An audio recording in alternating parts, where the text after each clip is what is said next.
Welcome back to the Fanboy Cantina. In this video, we're going to do a review of the Netflix series Yasuke and talk about the upcoming toys from Super 7 based on the series. Yasuke debuted on Netflix on April 29th of 2021, and expectations were high since it's coming from Studio Mappa, along with a soundtrack by Flying Lotus, with the voice talents of Lakeith Stanfield in the title role of Yasuke. From the description, a peaceful boatman once known as the Black Samurai is pulled back into conflict when he takes a little girl with mysterious powers under his wing. The series is very short and only consists of 6 episodes. All of them are 30 minutes or less. Yasuke had a lot of potential for it. Yasuke was an actual figure in Japanese history. He was a black samurai. He was loyal to Oda Nobunaga, a key figure during the feudal war period of Japanese history.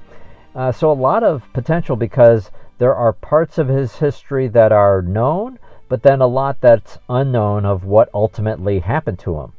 Unfortunately, the series focuses on a fantasy story. From the very first minute of the first episode, there are giant robots attacking a castle. There are magic flying arrows. So you know that that's what you're going to get with this series.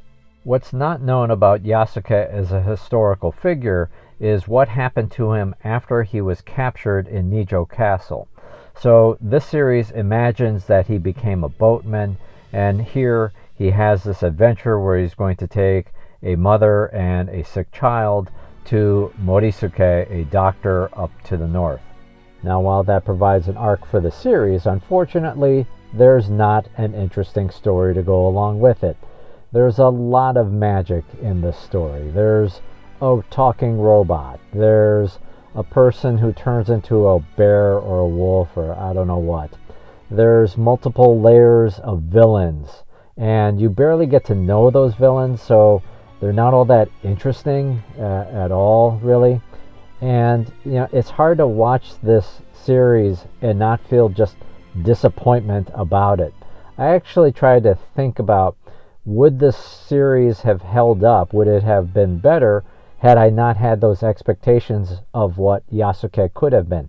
And I think the answer is no. It actually becomes worse, because the story itself, the core story, is just not that well executed and not that interesting. Another issue, I think, unfortunately, is about casting. I like Lakeith Stanfield a lot. I think he was fabulous in Sorry to Bother You and Knives Out, Judas and the Black Messiah. I think he's a fabulous actor. However, in this performance, he's very subdued and reserved, and I think that just does not work as well in an anime type of format. What the series gets right, though, is in the look of it. The action pieces are fantastic. It's a beautiful film to look at for the most part. But you really need to have a good story to bring all of this together. By the way, there is an end credit scene at the end of episode 6, so if you like the series, you'll want to check that out. So do me a favor, post in the comments if you saw Yasuke. What do you think? What did you think of the series? Did you like it? Did you not like it? What were your thoughts about Yasuke? Super 7 is releasing a line of toys exclusively through Target based on the Yasuke series, and that line includes 3 6-inch vinyl figures for Yasuke, Natsumaru, and a Choja. They are priced at $19.99 each. They have only 3 points of articulation, and they are slated to come out in October of 2021.